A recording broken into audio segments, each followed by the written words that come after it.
Dati, akala ko ang buhay ay parang kaso sa korte, na kailangang laging ipanalo gamit ang utak at hindi ang puso. Hanggang sa dumating ang isang kasunduan na bumago sa lahat. Para sa'yo na takot magmahal o magtiwala dahil sa bigat ng iyong mundo. Sana ipaalala ng kwento ko na ang pinakamatapang na desisyon na gagawin mo ay ang hayaan ng isang tao na mahalin at alagaan ka ng totoo. Minsan, ang pinakamagandang hatol ng tadhana ay hindi lang hustisya, kundi pati ang matagpuan ng taong handang maghintay hanggang sa handa ka nang buksan ang iyong puso. Ayoko, Daddy! Hindi ako magpapakasal sa taong hindi ko naman kilala. Dumagundong ang boses ni Gina sa loob ng malawak na library ng kanilang mansyon. Nakapamewang siya sa harap ng kanyang amang si Don Armando, habang ang muka ay namumula sa inis. Iha, intindihin mo naman. Kalmadong paliwanag ng ama habang humihit-hit ng tabako. Kailangan ito ng kumpanya. The merger with them will save our empire. At si Khalil Ferrell ay isang respetadong binata. Matagal na kaming magkaibigan ng ama niya. Respetado? O baka naman womanizer na nagtatago sa mamahaling suit? Paano kung saktan niya ako? Paano kung pang-impacto palang ugali niya? Dad, this is my life we're talking about. Buntong hininga ang Don. Alam niyang matigas ang ulo ng kanyang unika iha. Sanay ito na nakukuha ang gusto at may sariling desisyon. Okay, anong gusto mo mangyari? Gusto mo ba siyang i-date muna? No. Kapag nakipag-date ako sa kanya bilang Gina Del Valle, magpapakitang tao lang siya. Ipapakita niya yung best foot forward niya kasi alam niyang anak ako ng business partner niya. Lumapit si Gina sa mesa ng ama at ipinatong ang dalawang kamay dito. May kondisyon ako, Dad. Papayag ako sa arranged marriage. Pero hayaan niyo muna akong kilalanin siya sa paraang gusto ko. Teka, Gina. Anong ibig mong sabihin? Nalaman ko sa source ko na naghahanap ng bagong executive secretary si Khalil Ferrell. Dahil nag-resign ang dati niyang sekretarya kahapon. Mag-a-apply ako. Ano? Ikaw? Magiging sekretarya? Halos matawa ang Don. Napailing ito at napahawak pa sa tiyan habang tumatawa. Gina, hindi ka nga marunong magtimpla ng kape. I can learn.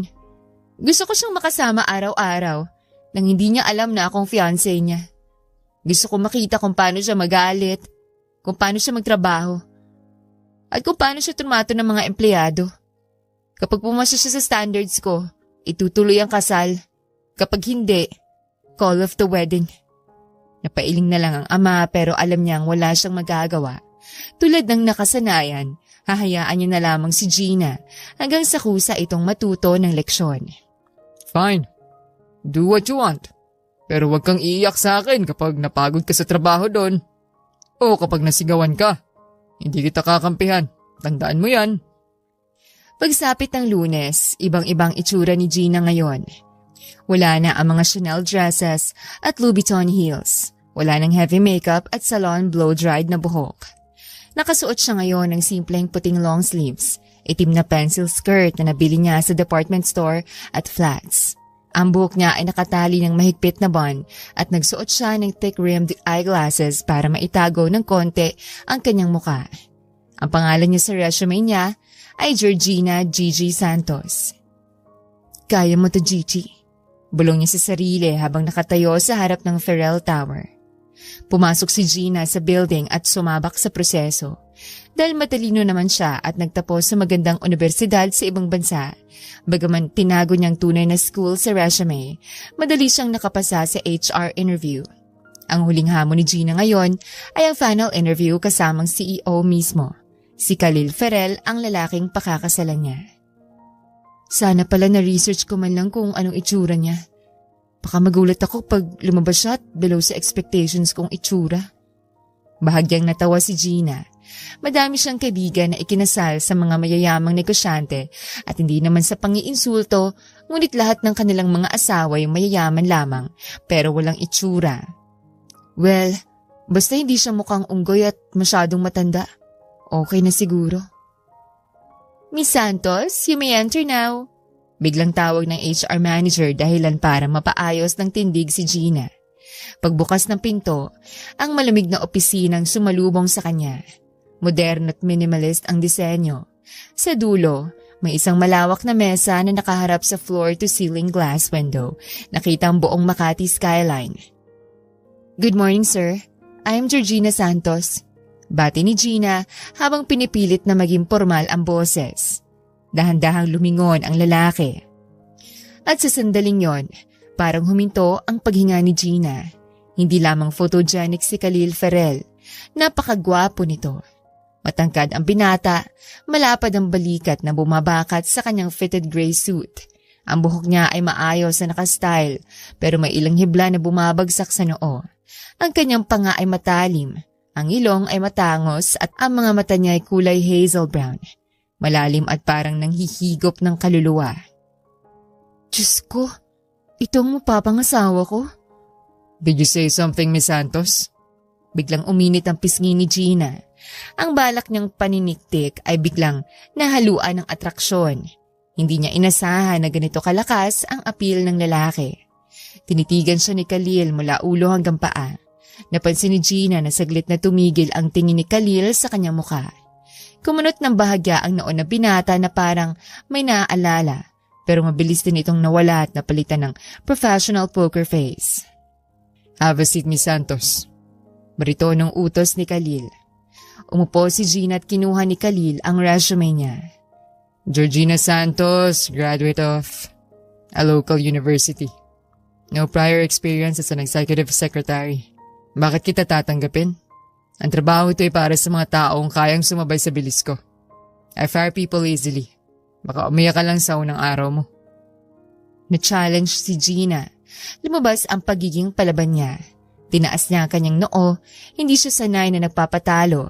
Nung may nagmaliit sa kanya dahil sa pagiging anak mayaman at kwestiyon ang pag-graduate niya bilang magna cum laude, nag-law school siya nang hindi hinihingi ang tulong ng koneksyon ng kanyang ama.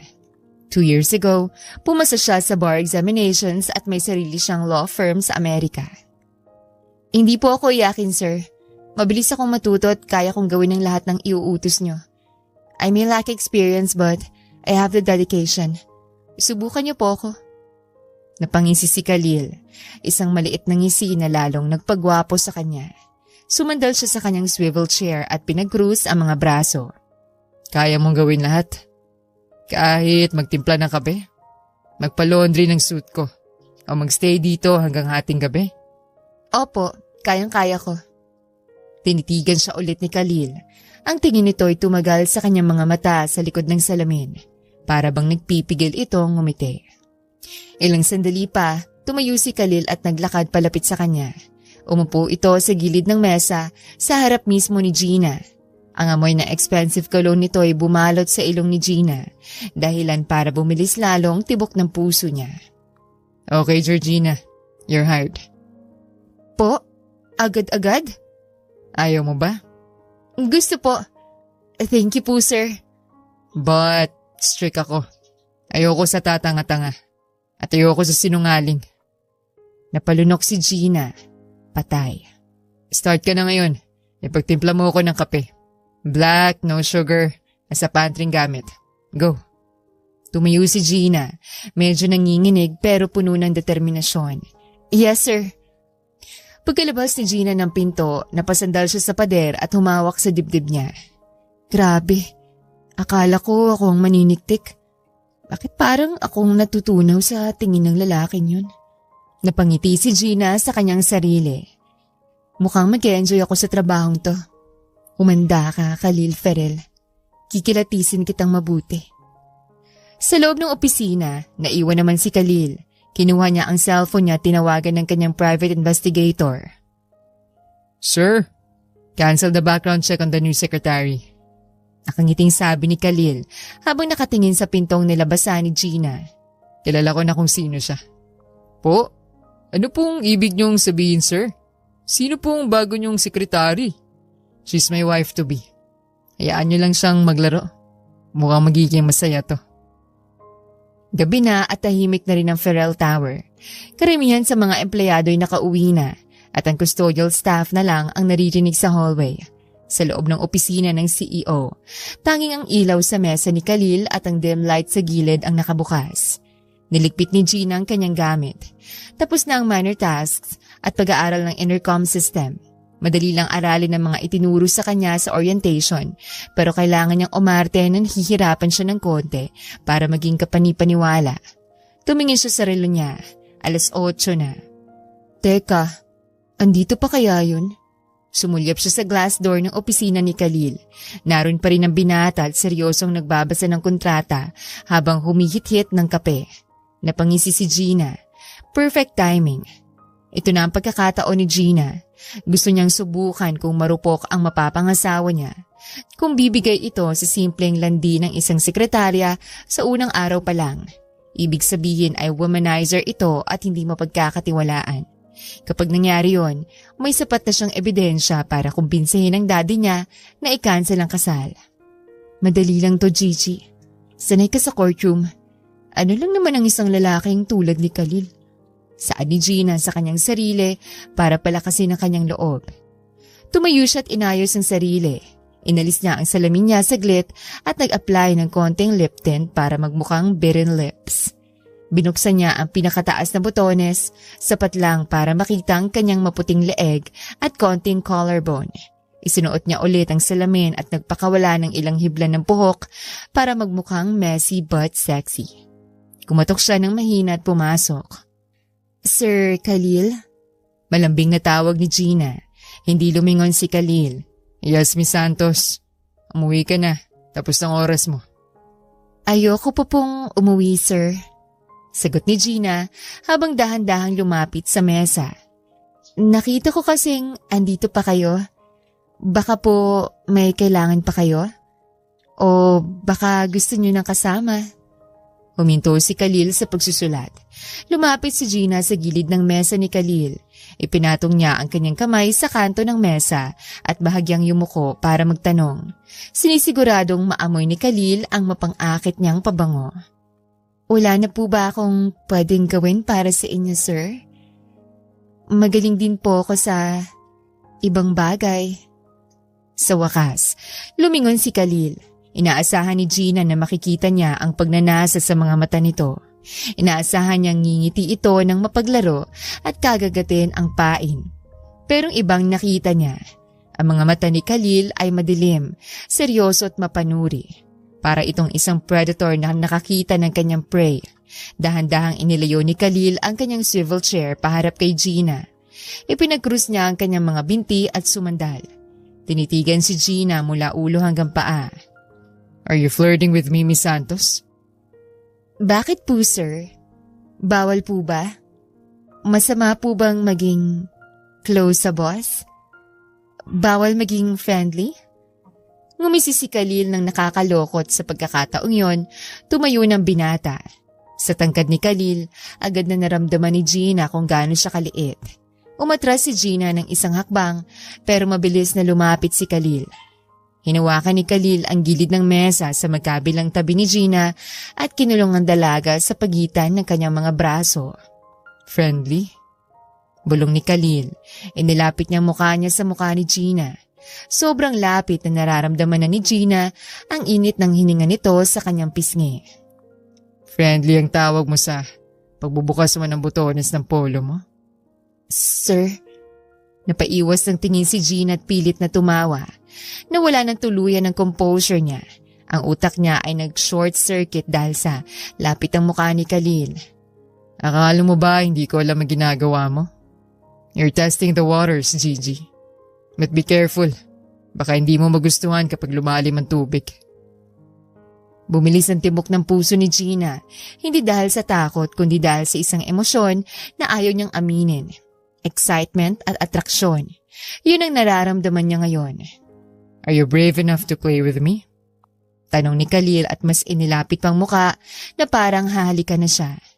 Pumikit si Gina. Hinihintay ang halik. Gusto niya. Hindi niya maintindihan, ngunit inabangan niya pero natauhan siya. Mabilis na dumilat si Gina at yumuko. Sumuot siya sa ilalim ng braso ni Khalil para makatakas. Sorry po, sir. Naalala ko po, may nakalimutan akong patayin na ilaw sa labas. Alis na po ako. Tarantang niyang paalam. Hindi na siya lumingon. Mabilis niyang kinuha ang bag niya at halos tumakbo palabas ng opisina. Ang puso niya ay parang tambol na nagwawala sa dibdib niya. Pagkasara ng pinto ng elevator, napasandal si Gina sa pader at hinawakan ng mainit niyang pisngi. Shit, anong nangyari? Ako dapat ang mga akit. Bakit ako natataranta? Napasabunot siya sa buhok niya at napatalon-talon sa inis. Delikadong lalaking yun. Sobrang delikado. Ang rupok mo naman, Gigi. Sa loob ng building, naiwan si Khalil na nakatayo sa harap ng glass window. Palihim niyang pinapanood mula doon si Gigi na nasa labas ng building. Nakangisi siya habang pinapanood ang dalaga na sinasabunutan ng sarili at inis na inis. Nice try, attorney. Pero kailangan mo pang galingan sa susunod. Kinabukasan, ang sikat ng araw ay tumatagos sa mamahaling curtains ng kwarto ni Gina. Pero ang dalaga ay balot na balot pa rin ang kumot. Nakadaba lamang siya sa kama at mukhang walang balak bumangon nang biglang bumukas ang pintot at pumasok si Don Armando na nakasuot na at handa nang pumasok sa sarili niyang kumpanya. Good morning, attorney. Masiglang bati na Don Armando. Lumapit siya at hinilan ng bahagya ang kumot sa paanan ni Gina. Or should I say, Miss Gigi Santos, bumangon ka na dyan. 7:30 a.m. na. Malilate ka na sa trabaho mo bilang sekretarya. Ngunit bumuntong hininga lang si Gina at tinakpan ang kanyang mukha gamit ang unan. Ay, ayoko na, Dad. I quit. Natawa si Don Armando. Umupo siya sa gilid ng kama at sinilip ang mukha ng kanyang anak. Quit agad. Day 2 pa lang ah. Ano, sumuko ka na? Napatunayan mo na bang masamang ugali ni Khalil Ferrell kaya ayaw mo na? Hindi. Inisasagot ni Gina. Sa wakas, bumangon din siya at humarap sa ama ng nakapamewang. Dad, alam mo, scammer ka. Scammer?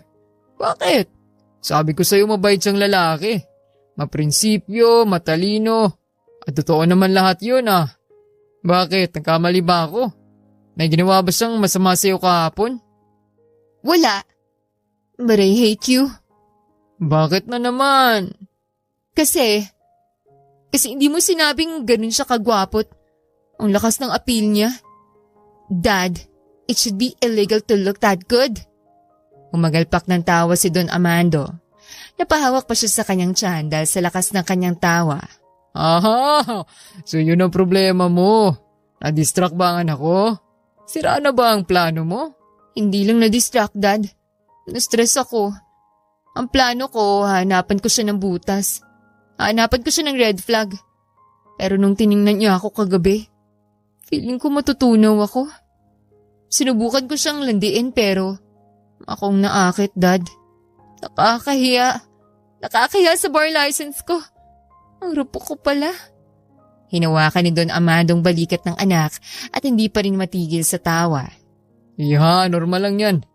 Maala ka sa mami mo. Mabilis mahulog sa gwapo. Kaya nga akong napili niya eh. Che, ewan ko sa'yo, Dad. Sige na nga, maliligo na ako. Napanguso si Gina nang makitang tawang-tawa pa rin ang kanyang ama sa kanya. Dad, tama na. Nainis na ako. Okay, princess. Sige na. Hihintayin kita sa labas ng mayatid kita kahit sa kabilang kanto ng Ferrell Tower. Bilisan mo. Ayaw ni Khalil sa late. At tandaan mo, sekretarya ka ngayon. Hindi heredera. Good luck, Gigi. Hingal na hingal si Gina habang tumatakbo papasok sa lobby ng building. 8:55 a.m. na. 5 minutes na lang late na siya. Nang makita niyang papasara ng executive elevator, mabilis siyang humabol. Wait! Hold the elevator, please! Dahil mabait ang operator, pinigilan nito ang pinto. Salamat po. Ngunit natigil ang pasasalamat ni Gina nang makita niya kung sinong nag-iisang pasahero sa loob. Si Khalil. Nakatayo ito sa gitna, suot ang isang black 3-piece suit na lalong nagpadilim at nagpagwapo sa aura nito. Nakatingin ito sa kanya ng seryoso, hawak ang isang briefcase. Gusto sanang umatras ni Gina at maghintay na lang ng ibang elevator, pero huli na, nasa loob na siya. Good morning, sir. Morning. Ramdam ni Gina ang tensyon sa ere. Naalala niya ang kahihiyang nagawa niya kagabi. Pinilit ni Gina na tumingin sa numero ng floor sa itaas. Nagdarasal na sana bumilis ang akyat ng elevator. So, nakapagkape ka ba bago umalis, Miss Santos? Po? Bakit niyo naman po natanong? Para malaman ko kung nasa tamang pag-iisip ka na, Miss Santos. Are you back to your senses? O baka naman nagbabalak ka na namang mag-offer sa akin ng overtime session mamaya. Napalunok na lamang si Gina ng kanyang laway.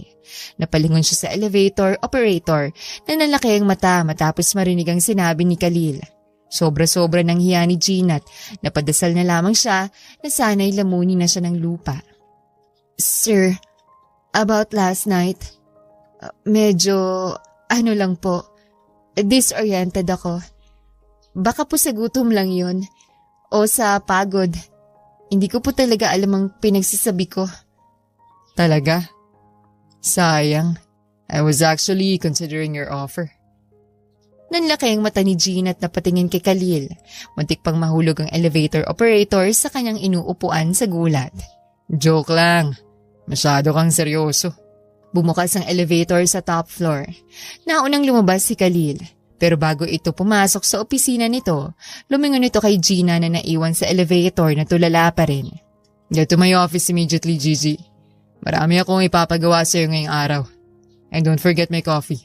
Black, no sugar. Matapos sabihin yon, naglakad na ito papasok. Naiwan si Gina sa hallway.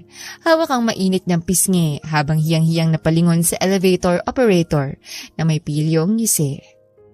Sa mga sumunod na linggo, naging impyernong buhay ni Gina. Hindi dahil sa hirap ng trabaho, kundi dahil sa hirap ng pag-alis.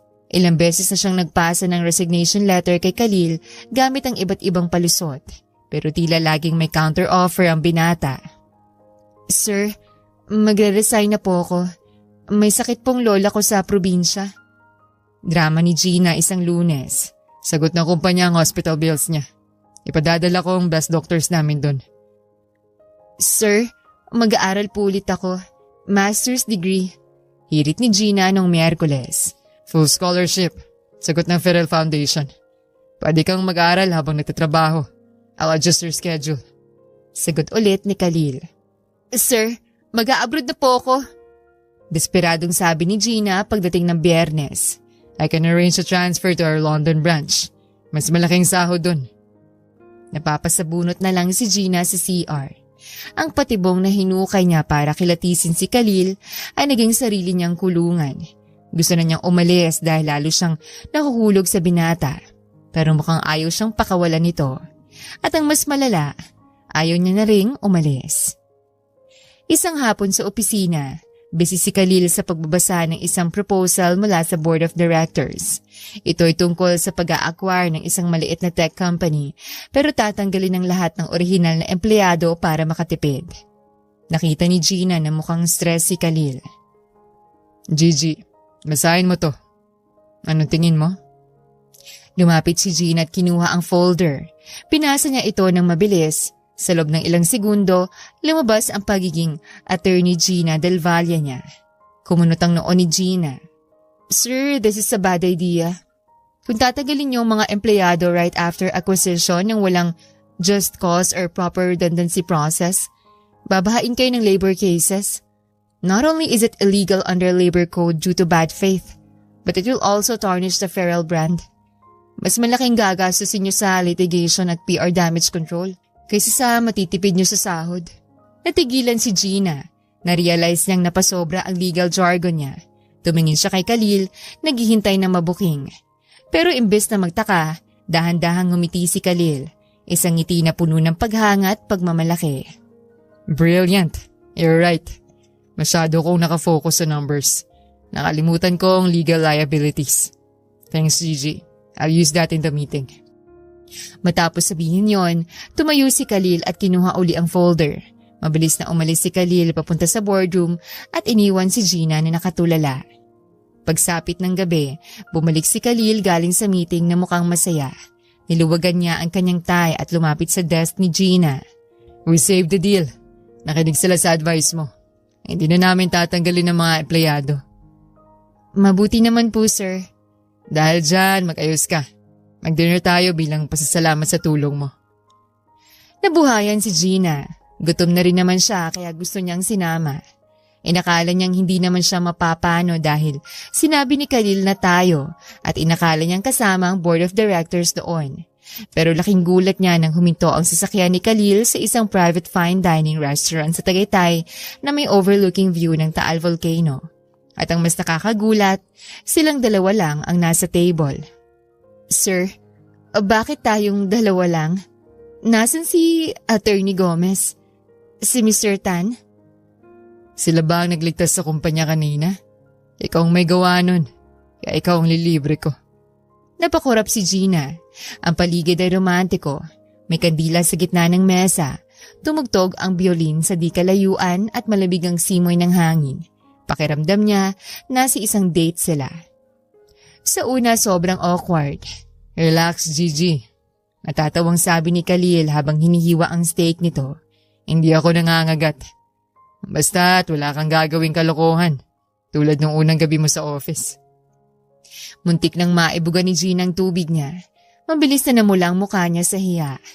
Sir, tumawa si Khalil at napaiwas ng tingin si Gina. Bahagya siyang napangiti. Bakit ang sarap pakinggan ng tawa nito? Joke lang. Let's talk about something else, not work. Doon nagsimulang gumaan ang usapan. Nagkwentuhan sila tungkol sa paborito nilang pagkain, sa mga lugar na gusto nilang puntahan at sa mga pet peeves nila. Nalaman ni Gina na mahilig pala si Khalil sa jazz music at takot ito sa ipis, bagay na ikinatawa ni Gina ng malakas. Habang tumatagal, nakakalimutan ni Gina na nagpapanggap siya. Pakiramdam niya, siya na talaga si Gina na nakikipag-date kay Khalil. So, Sir Khalil, sa gwapo niyong yan at sa yaman niyo, bakit wala kayong girlfriend? Imposibleng walang nagkakagusto sa inyo. Maraming nagkakagusto, tama ka. Pero wala akong pinapatulan.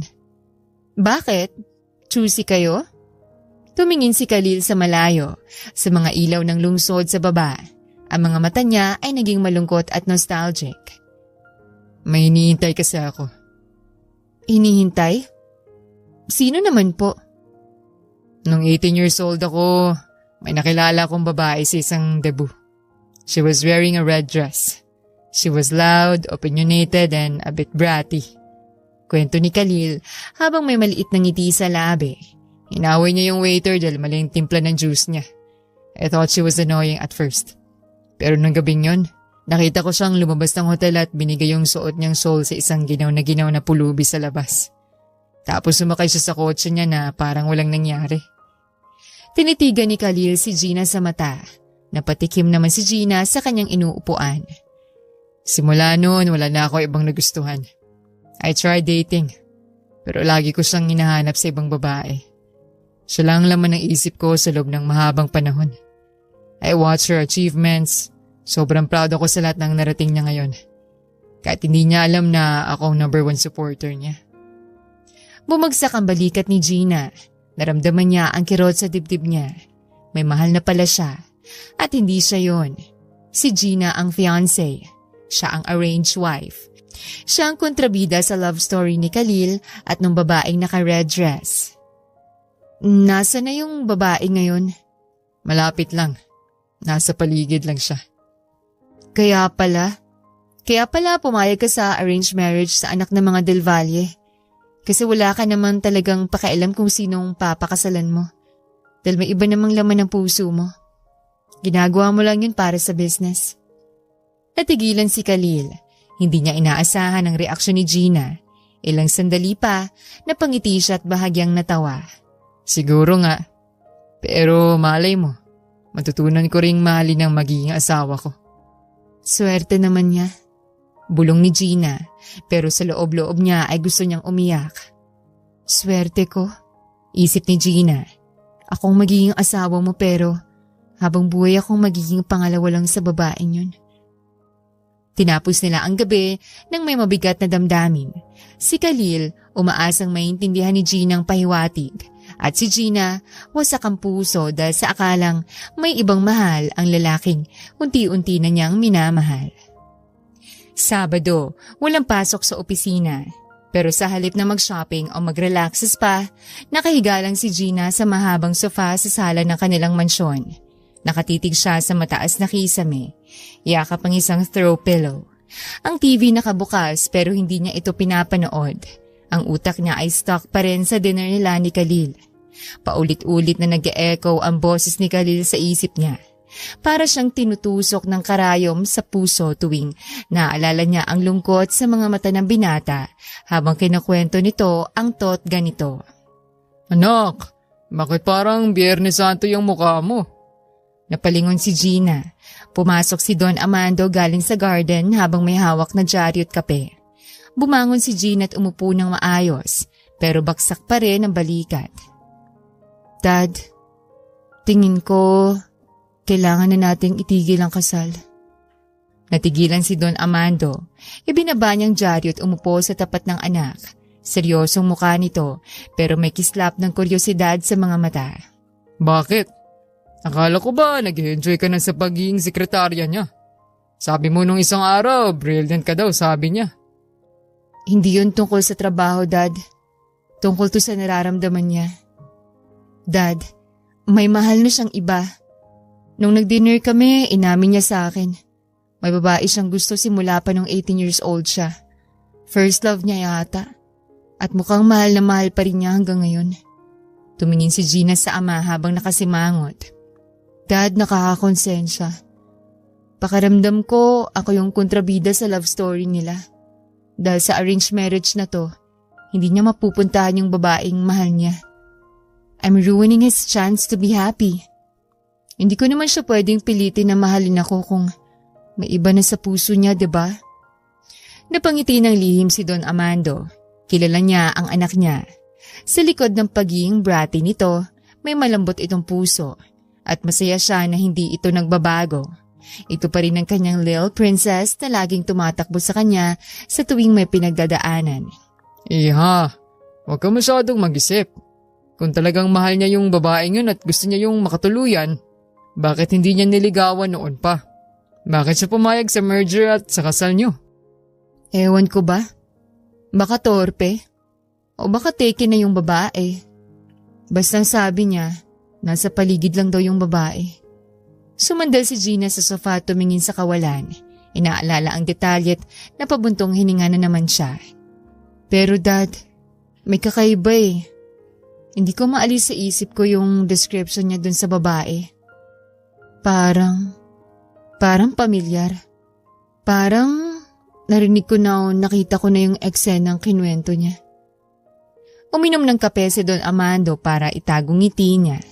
Yun ang itsura ng taong may alam pero hindi niya pwedeng sabihin. Talaga? Ano bang sabi niya? Kwento mo nga. Sabi niya nakilala niya yung girl sa isang debut para sa hotel. Naka-red gown daw. Tapos bratty daw yung girl. Inawa yung waiter dahil maling timpla ng juice. Tapos nung lumabas daw yung girl, binigay daw nito yung mamahaling shawl sa isang pulubi sa labas bago sumakay ng kotse. Sabi ni Khalil nung nakita niya yon, doon siya na in love. Red gown? Nagalit sa waiter dahil sa juice. Nagbigay ng shawl sa pulubi.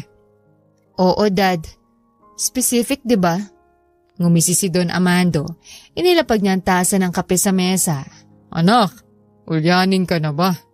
Hindi mo ba naalala ang 18th birthday mo sa Peninsula Hotel? Natigilan si Gina. Kumunot ang noo niya. 18th birthday. Peninsula? Biglang nag-flashback sa utak ni Gina ang gabing yon. Suot niya ang isang custom-made Michael Cinco red ball gown. Naalala niya kung paano siya nag-tantrum sa waiter dahil binigyan siya ng orange juice instead of sparkling wine. Naalala niya kung paano siya nagalit at tinalikuran ng party para lumabas at magpahangin. At naaalala niya, sa labas ng hotel lobby, habang hinihintay ang daddy niya, may nakita siyang matandang babae na nanginginig sa lamig. Dahil naawa siya, hinubad niya ang kanyang silk shawl at binigay ito sa matanda bago siya sumakay sa limousine. Nanlaki ang mga mata ni Gina. Napahawak siya sa bibig niya. Oh my God! Dad? Don't tell me! Naalala mo na? Natatawang tanong ni Don Armando. Ikaw yung nag-iiyak sa akin pag uwi mo noon kasi ruined daw ang debo mo dahil sa maling juice. Pero kinwento ng driver sa akin na binigay mo yung soul mo sa pulubi.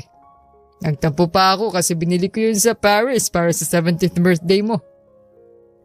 Tumayo ang balahibo ni Gina. Napayakap siya sa kanyang sarili na tila nilalamig. Hindi siya makapaniwala. Ako yung tinutukoy niya?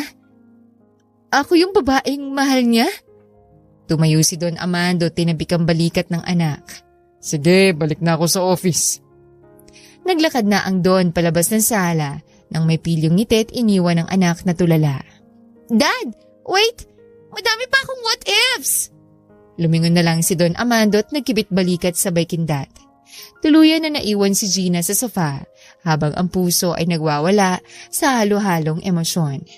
Gulat, kilig, saya. Kung totoong iniisip niya, matagal na siyang gusto ni Khalil, bago pa man ang arranged marriage at merger, bago pa man siya maging sekretarya. Pero kasabay nito, pumasok ang isang tanong sa isip niya. Kung mahal niya si Gina Del Valle, bakit hindi niya nahahalata na si Gigi at si Gina ay iisa? Napahawak si Gina sa pisngi niya na namumula. Khalil Ferrell, ang gulo mo. Pero kung ako ngayon, ibig sabihin, hindi ko na kailangang umatras. Napayakap si Gina sa unan at tumili ng mahina. Ang patibong ay nagiging fairy tale na para sa kanya. Sa mga sumunod na mga araw, tila lutang si Gina habang nagtatrabaho. Mabigat sa dibdib niya ang mga napagtanto tungkol kay Khalil. Alam niyang nahulog na ang loob niya rito, hindi sa ideya ng kanyang fiancé, kundi sa lalaking nasa harapan niya araw-araw.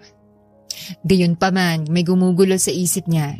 Kapag nagsasalita si Khalil tungkol sa pag-ibig, tungkol sa babaeng bumihag sa puso nito. Siya nga ba talaga yon? O baka naman coincidence lamang ang pagkakatulad niya sa babaeng yon? Isang gabi, tahimik na ang buong opisina.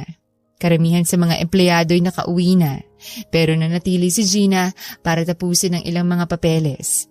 Pagdaan niya sa opisina ng CEO, nakita niya ang liwanag ng desk lamp at si Khalil na nakasubsob pa rin sa trabaho habang hinihilot ang sentido dahil sa pagod. Huminga siya ng malalim, kumakabog ang dibdib at tinulak ang pinto pabukas. Sir Khalil? Nag-angat ng tingin si Khalil at bahagyang nagulat nang makita si Gina. Akala ko umuwi ka na. May kailangan akong sabihin. Napaayos ng upo si Khalil at itinuon ng buong atensyon kay Gina. Kinakabahan man, naglakas loob si Gina na sabihin na ang lahat. Ako si Gina Del Valle. Hindi lang ako basta aplikante na tinanggap mo. Akong fiancé mo. Nagpanggap akong aplikante kasi gusto kong makilala ka at malaman kung dapat ko bang ituloy ang pagpapakasal sa'yo. Pumikit siya ng mariin. Hinihintay ang galit nito o ang pagkagulat mula kay Khalil. Ngunit walang nangyari. Napamulat muli si Gina. Alam ko. Ano? Binaba ni Khalil ang kanyang ballpen at sumandal sa upuan. May maliit na ngiti sa mga labi na tila naaaliw. Alam kong ikaw yan.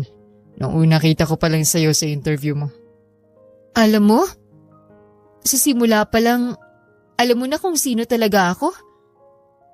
Pero gusto ko makita kung anong balak mo. Iniyaan lang kitang laruin ang laro mo hanggang sa matauhan ka. Namula si Gina sa sobrang hiya. Napayuko na lamang siya at napapikit. Gusto na lamang niyang magpalamon sa lupa. Nakakahiya. Akala ko napakagaling ko nang mag-acting. Sorry, Khalil.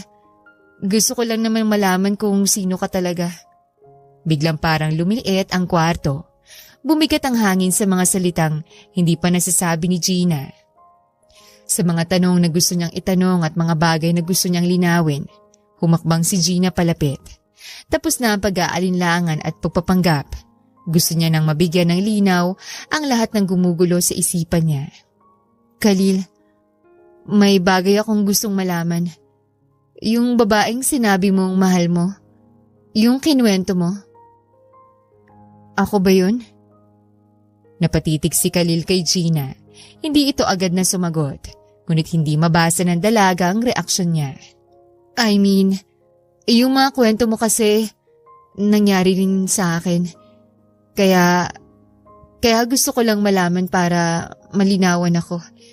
Wala namang ibang dahilan. Gusto ko lang malaman. Oo, ikaw yun. Parang umiikot ang mundo ni Gina. Mahal siya nito. Alam ni Khalil na siya yon sa simula pa lang at mahal siya nito. Hindi niya alam kung paano iprosesong lahat. Nakaka-overwhelm, nakakatakot, pero napakasarap sa pakiramdam. I've been admiring you from a distance for 8 years.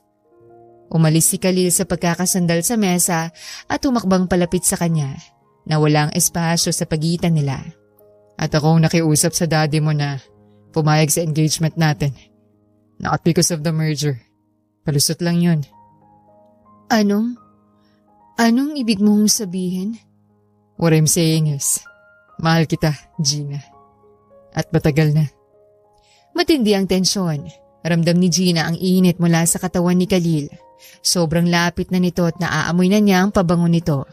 Unti-unting yumuko si Khalil at sa isang saglit, napapikit si Gina. Handang ibigay ang sarili sa halik. Ngunit agad siyang nag-alinlangan. Kailangan ko nang umalis. Sorry. Kailangan ko lang ng... Basta, alis na ako. Bago pa makapagsalita ulit si Khalil, tumalikod na si Gina at nagmamadaling lumabas ng opisina. Tumataka sa sitwasyon bago pa tuluyang bumigay ang puso niya. Hindi na nag-aksaya pa ng panahon si Gina. Mabilis ang kanyang mga hakbang patungo sa opisina ng kanyang ama. Hindi na siya kumatok at tuloy-tuloy na pumasok. Naabutan niya si Don Amando na payapang humihigop ng tsaa. Dad! Hinihingal niyang bungad, baka sa kanyang mga mata ang paghahanap ng katotohanan. Totoo ba? Si Khalil? Siya ba talagang humingi ng kasal namin? Dahan-dahang binaba ni Don Amando ang kanyang tsaa. Isang makahulugang ngiti ang sumilay sa kanyang mga labi. Kung ganun ay inamin na pala niya. Akala ko patatagalin pa niya ang paglilihim. Parang binuhusan ng malamig na tubig si Gina sa kanyang narinig. Hindi niya mapigilang makaramdam ng inis. Pakiramdam niya ay pinagkaisahan siya ng dalawang lalaking pinakamalapit sa kanyang puso. Dad, bakit niyo nilihim sa akin? Hinayaan niyo akong maniwala na para lang sa kumpanyang lahat ng to. Pinagmukha niyo akong mangmang. I'm sorry anak. Nangako ko sa kanya, Gina. Gusto niyang patunayan ang sarili niya sa'yo nang hindi ka nape-pressure sa nararamdaman niya. At isa pa, matagal ko nang alam. Ang alin? Ang pagtingin niya sa'yo. Matagal na anak. Matagal ka na niyang sinusubaybayan mula sa malayo. Alam mo bang pinapanood niya ang mga kaso mo sa internet? Hangang-hanga siya sa tapang at talino mo. Sinuportahan ka niya sa paraang hindi mo alam. Nung pumasa ka sa bar exams, sobrang saya niya. Natigilan si Gina.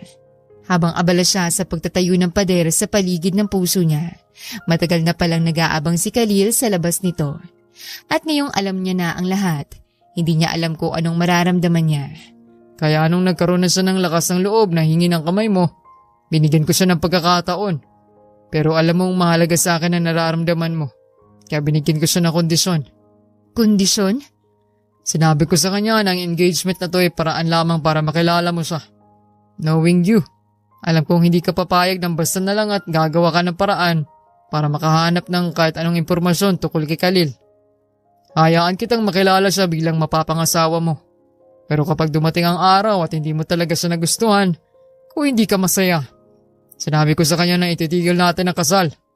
Hindi kita pipiliting magpakasal sa taong hindi mo gusto. May kasunduan man sa negosyo, wala. Hindi ko nga lang inasahan na ang papamanggap bilang sekretaryang may isip mong paraan para makilala siya. Sa pagkarinig nito, tila inalisan ng lakas si Gina. Ang buong akala niya ay nakadependeng kinabukasan ng kumpanya sa kasal na ito. Ang akala niya ay wala siyang pagpipilian, pero meron pala. Ang ama niya ay pumagitna lamang. Nagtiwala na mabuting lalaki si Khalil, ngunit handang bawiin ang lahat kung tatanggi si Gina. Kung ganon, ang lahat ng to'y plano lamang. Isang pagkakataon para makuha niyang loob ko. At nakuha ba niya? Dad, alam mo na ang sagot? Tumahimik ang buong silid. Muling bumalik sa isip ni Gina ang mga nangyari nitong mga nakaraang buwan. Ang mga simpleng pag-aalaga, mga tahimik na suporta, ang paraan ng pagtingin ni Khalil sa kanya kapag akala nito'y hindi siya nakatingin, at ang tiyagang pinakita nito sa kabila ng pagiging pasaway niya. He's a good man. Magiging masaya ako kung siyang papakasalan mo anak. Sa totoo lang, I was also rooting for him. Tsaka gwapo siya tulad ko. Dad naman, really? Nagbibiro ka pa? Natawa lamang si Don Amando at marahang niyakap ang kanyang anak. Just follow your heart, Gina. Walang kailangang ikatakot kung wala ka namang inaapakang ibang tao. Dahan-dahang inilapit ni Gina ang kamay sa kanyang dibdib. Ramdam niya ang mabilis na pagtibok ng kanyang puso. Nagtagumpay ang plano ni Khalil at ng kanyang ama. Ang pagkukunwari, ang kasunduan, lahat yun ay gumana. Sa larong ito, siya pa ang talo. Napapikit si Gina at napabuntong hininga. Nawala ng inis na nararamdaman niya kanina, napalitan na ito ng pagsuko. Dahil sa totoo lang, nahulog na ang loob niya kay Khalil. Sino ba naman ang hindi magmamahal sa kanya? Tanong ni Gina sa kanyang isipan. Lumipas ang 2 araw mula nang malaman ni Gina ang katotohanan, ngunit hindi pa rin siya lumalabas ng kanilang bahay. Hindi na siya pumasok sa trabaho. Paano nga ba niya haharapin si Khalil ngayong alam na nito na alam na rin niya ang lahat? Nahihiya siya. Tila nagbagong ihip ng hangin at hindi niya alam kung paano kikilos sa harap ng binata. Nakaupo lang siya sa kanyang kama, tulala at malalim ang iniisip nang biglang pumasok si Don Amando sa kanyang kwarto. Anak, baka gusto mo ngayusin ang sarili mo. Maligo ka kaya at maglagay ng konting kolorete sa muka. Napasimangot si Gina at tamad na tiningnan ng ama. Dad, huwag niyo na nga akong biruin ng ganyan. Wala ako sa mood. Akala niya tinutokso lang siya nito dahil sa pagmumukmok niya, ngunit nanatiling seryosong mukha ni Don Amando. Nasa baba si Khalil. Gusto kanya makausap. Matapos marinig yon, agad siyang napabangon at kumilos na parang robot, na walang katamaran sa kanyang katawan. Teka lang, sabihin niyo maghintay siya. Sigaw niya habang nagmamadaling pumasok sa banyo. Sa loob ng ilang minuto ay nagawa niyang ayusin ang sarili. Nagsuot siya ng simpleng bestida na bagay sa kanya at naglagay ng manipis na makeup para magmukhang fresh. Kahit simple lang, lumabas ang natural niyang ganda. Okay, pwede na to. Huminga si Gina ng malalim bago bumaba ng hagdan. Sa sala, mag-isang naghihintay si Khalil. Nakatayo ito habang hawak ang isang bouquet ng mga bulaklak. Halos lumabas ang puso ni Gina sa sobrang lakas ng kabog nito, pero pinilit niyang maging kalmado. Cool, Gina. Cool lang. Paalala niya sa sarili. Nang magtamang kanilang paningin, nakita niyang tila ninenervyos din si Khalil. Hi. Para sa'yo, Gina. Tinanggap ito ni Gina. Salamat. Pwede ba tayong mag-usap sa garden?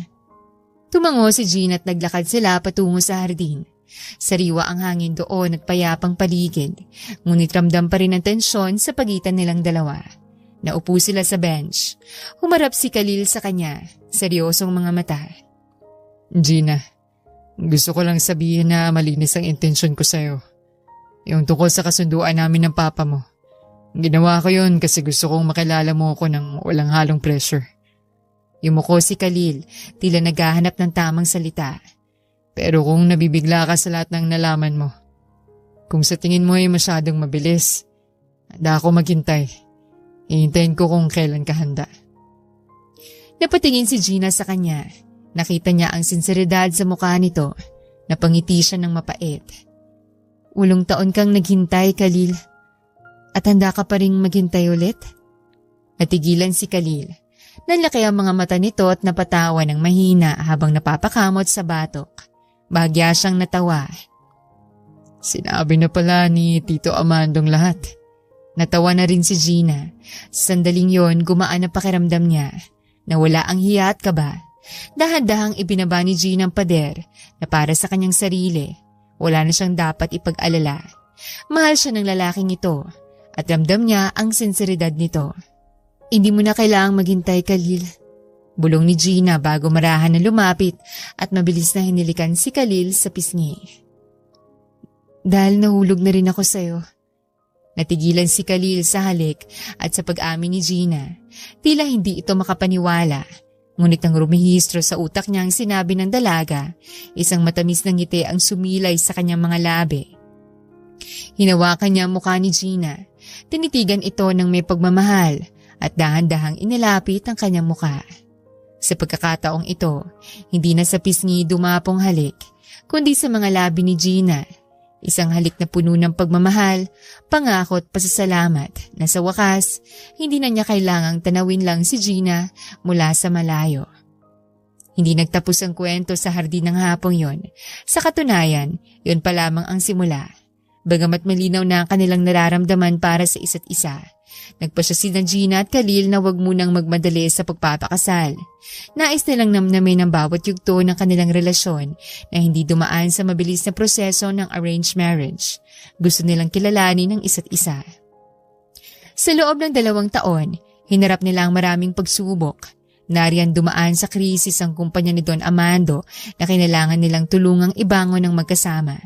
Nariyang nasangkot si Gina sa isang delikadong kaso na naglagay sa panganib sa kanyang buhay, kung saan hindi siya iniwan ni Khalil kahit isang saglit. Doon nila napatunayan na hindi lang sasaya sila magkasama, kundi pati sa gitna ng unos.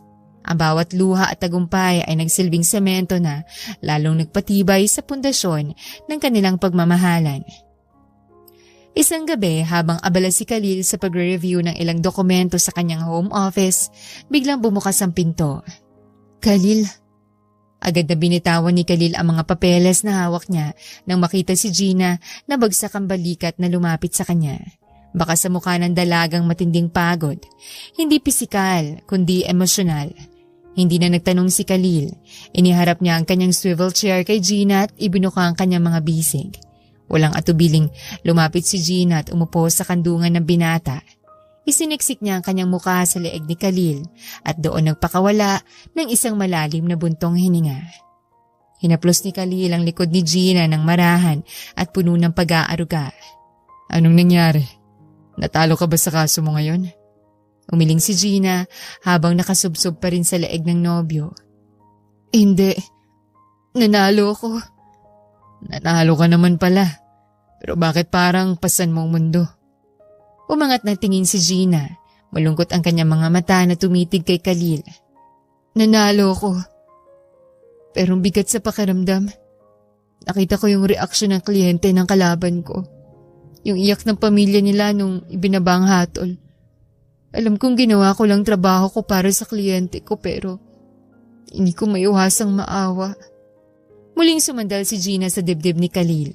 Sa pagkakataong ito, bahagya ng naluha ang dalaga habang inaalalang nag-iiyak ang pamilya kanina. "Ang hirap ng trabaho ko, Khalil.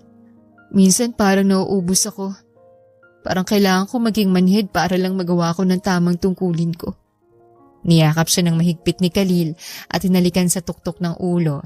"Hindi mo kailangan maging manhid, Gina. Kaya ka magaling na abogado dahil may puso ka. Alam mong tama, pero nararamdaman mo pa rin ang sakit ng iba. At huwag kang mag-alala, kapag pakiramdam mo ubos na ubos ka na, andito ako." Napangiti si Gina sa narinig. Gumaan ang pakiramdam niya dahil sa init ng yakap at tamis na mga salita ni Khalil.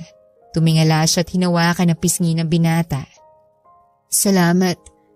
You really are the best boyfriend."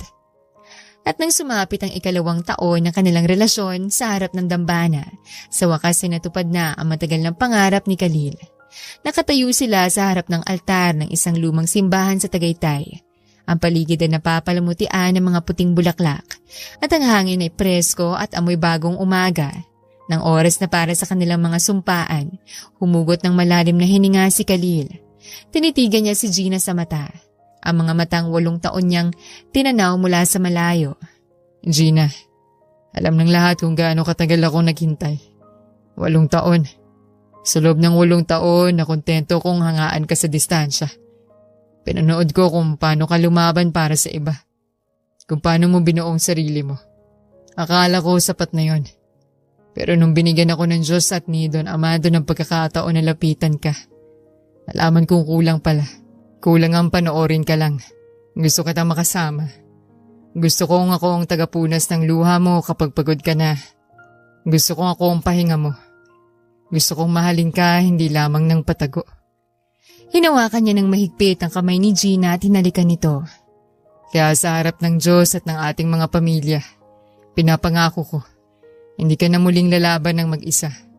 Sa bawat kaso, sa bawat problema, at sa bawat tagumpay, nasa likod mo ko. Mahal na mahal kita, attorney. Mahal na mahal kita, Gina. Tumulo ang luha sa mga mata ni Gina. Kinuha niya ang mikropono habang nanginginig, ang mga kamay ngunit puno ng kasiguraduhan ang puso. Khalil, sanay ako mag-isa. Sanay akong magtayo ng pader para protektahan ang sarili ko. Akala kong pagpapakasal ay isang kontrata lang, isang kasunduan. Pero pinakita mo sa akin na ang pag-ibig ay hindi isang rehas, kundi isang tahanan. Salamat sa hindi pagsuko sa akin. Salamat sa paghihintay. Pinapangako ko, mula sa araw na ito, hindi na ako matatakot magmahal. Ibibigay ko sa iyo ang buong ako. Walang labis, walang kulang. Ikaw ang pinakamagandang desisyon na ginawa ko. Ikaw ang hustisya sa magulo kong mundo. Nang ideklara ng pari na sila ay ganap ng mag-asawa, ang halik na pinagsaluhan nila ay puno ng pangako ng habang buhay. Lumipas ang ilang araw, dinala ni Khalil si Gina sa Santorini, Greece para sa kanilang honeymoon. Tumutuloy sila sa isang pribadong villa na nakadungaw sa malawak na karagatan. Ang langit ay pinipintahan ng kulay kahel at lila habang papalubog ang araw. Malamig ang simoy ng hangin, ngunit mainit ang tubig sa jacuzzi kung saan sila nakababad. May hawak na baso ng champagne si Khalil habang nakasandal sa gilid ng jacuzzi. Nakatingin siya kay Gina na nakaupo sa kabilang dulo, pinagmamasdan ang paglubog ng araw. Ang tubig ay umaabot hanggang sa kanilang dibdib at ang singaw nito ay nagbibigay ng mystical na oras sa paligid. Gina. Lumingon si Gina at ngumiti. Ang ganda niya ay lalong tumingkad sa ilalim ng papalubog na araw. Ano ba naman yung mga tingin mo? Parang matutunaw na ako dito ah. Anong iniisip mo? Gandang-ganda ka ba sa akin? Biro ni Gina sabay tawa. Hindi pa rin ako makapaniwala. Napakaswerte ko. Ang tagal kong pinangarap to. Na maging akin ka. Natawagin kang asawa ko. Ibinaba ni Gina ang kanyang inumin sa gilid. Dahan-dahan siyang lumusong sa tubig papalapit kay Khalil. Ang bawat galaw ng tubig ay sumasabay sa pintig ng puso ng binata. Sa halip na umupo sa tabi nito, pumatong si Gina sa kandungan ni Khalil. Ang kanyang mga binti ay pumulupot sa bewang ng asawa sa ilalim ng tubig. Magkaharap sila ngayon habang ang kanilang mga muka ay ilang pulgada lang ang layo sa isa't isa. Hindi lang ikaw ang maswerte, Khalil. Bulong ni Gina habang hinahaplos ang basang buhok ng asawa. Ako rin. Ramdam ni Gina ang paghigpit ng hawak ni Khalil sa kanyang bewang. Sa ilalim ng mainit na tubig, naramdaman niya ang pagtigas ng pagkalalaki ni Khalil na dumiin sa kanyang pagkababae. Bahagya siyang gumalaw, idiniin ang kanyang sarili dito na nagdulot ng pagdaing kay Khalil. Napapikit si Khalil at mahinang natawa, bagamat halata ang pagnanasa sa kanyang boses. Huwag mo subukan, misis ko. Baka hindi ako makapagpigil. Ngumisi si Gina, isang mapang-akit na ngiti na minsan lang makita ni Khalil. Sino bang may sabing dapat magpigil ka? Hindi na naghintay pa si Khalil. Sinunggaban niya ng halik ang mga labi ni Gina. Isang halik na gutom, mainit at puno ng pagnanasa. Tinugon ito ni Gina ng buong puso habang ang kanyang mga kamay ay gumagala sa matipunong likod at balikat ng asawa. Ang bawat halik ay palalim ng palalim. Mula sa labi, bumaba ang mga halik ni Khalil sa leeg ni Gina, pababa sa kanyang balikat, hanggang sa mariting nito ang kanyang dibdib. Umahon ng bahagya si Gina sa tubig at doon ay sinakop ni Khalil ang kanyang labi, ang kanyang dibdib. Napaungol si Gina nang maramdaman ang mainit na bibig ni Khalil. Ang init ng tubig sa jacuzzi ay tila wala kumpara sa init na nararamdaman nila sa kanilang mga katawan. Inangat ni Khalil si Gina ng bahagya at dahan-dahan, ngunit puno ng puwersa, ipinasok niya ang kanyang sarili. Pareho silang napasinghap ng maramdaman ang kanilang pag-iisa. Ang pakiramdam ng kapunuan, ang init at ang pagmamahal ay nagsama-sama. Nagsimulang gumalaw si Gina, sumasabay sa ritmo ng pag-angat at pagbaba ni Khalil. Ang tubig ay nagwisik sa bawat galaw nila. Ang tunog ng kanilang paghinga at ang mahinang lagaslas ng tubig ang tanging naririnig sa tahimik na gabi. Tinitigan ni Khalil si Gina habang sila'y pinag-iisa. Nakita niyang bawat emosyon sa mukha ng asawa. Hinawakan niyang magkabilang pisngi ni Gina habang patuloy ang kanilang maindayog na paggalaw. Bumilis ang kanilang galaw, tila hinahabol ang hiningang isa't isa, hanggang sasabay nilang marating ang dulo. Niyakap ng mahigpit ni Gina si Khalil. Isinandal ang ulo sa balikat nito habang pareho silang hinihingal. Sa ilalim ng papalubog na araw ng Greece, sa mainit na tubig ng jacuzzi, at sa bisig ng lalaking 8 taong naghintay para sa kanya, natagpuan ni Gina ang kanyang tunay na tahanan.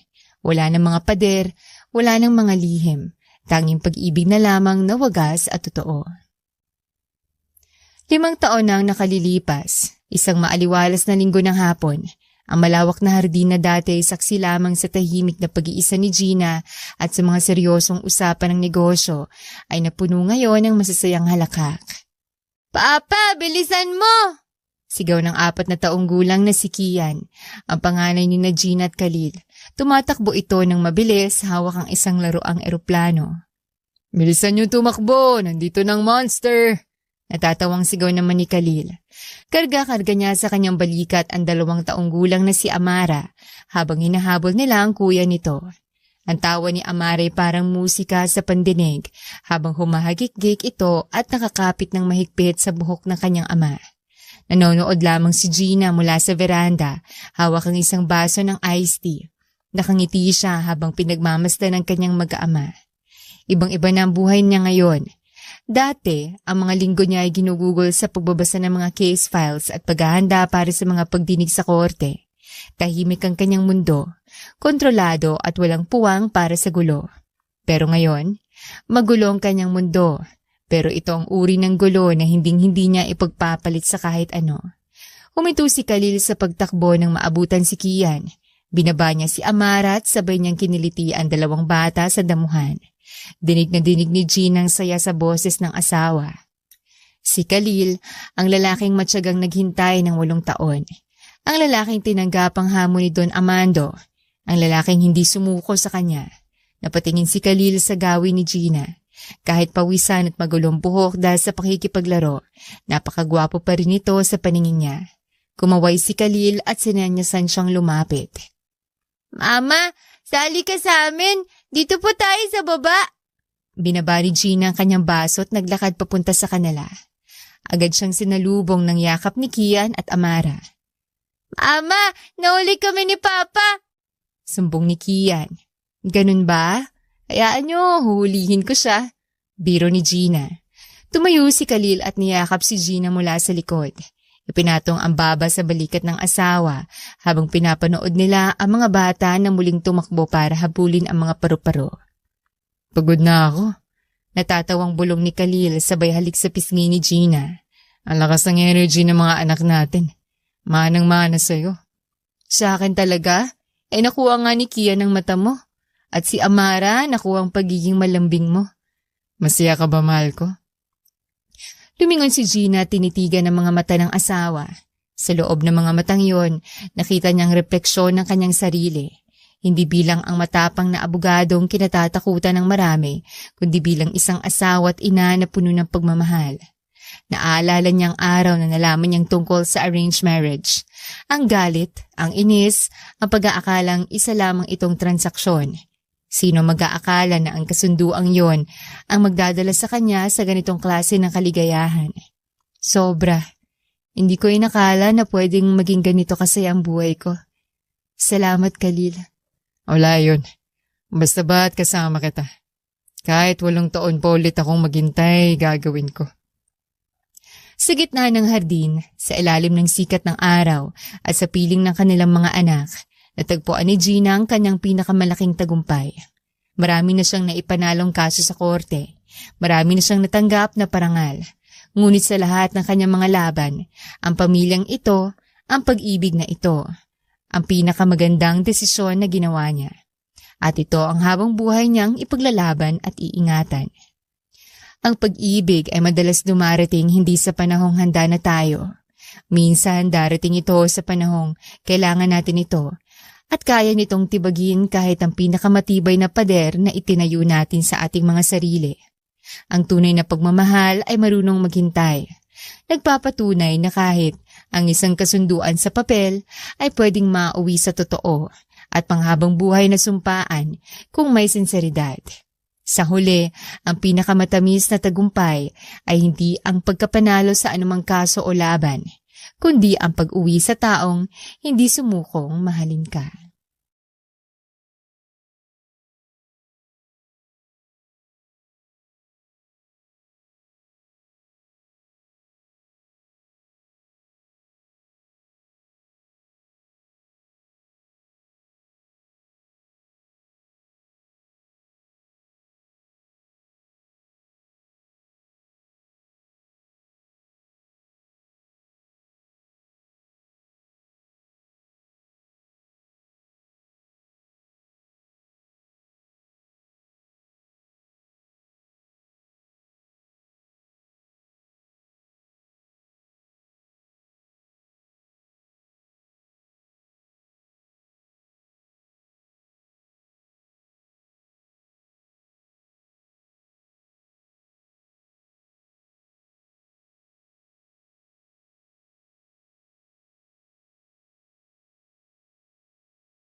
Dati, akala kong buhay ay parang kaso sa